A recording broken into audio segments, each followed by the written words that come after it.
So before there was television, before radio, people would gather together around a fire and they would tell each other stories.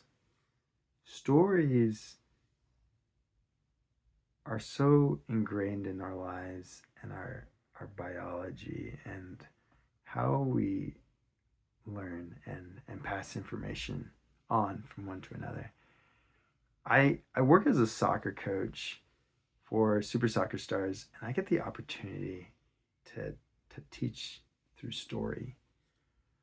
I taught a class just last week of 2 to 3 year olds, and they think different than adults. They do, very different. And sometimes I forget that, and I actually did not have a good class.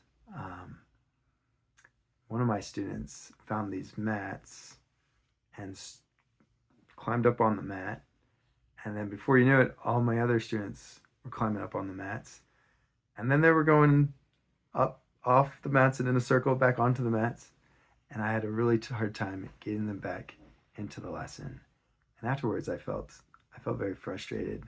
I was happy they all had a good time, but I didn't feel like I really taught them much. And I realized I didn't bring a story into the lesson. I didn't make it an adventure. And so the next day when I taught my next class, I was so excited and I knew the story and I told the story and we had so much fun. And so I love being a coach, I love being a teacher, and I love inspiring others.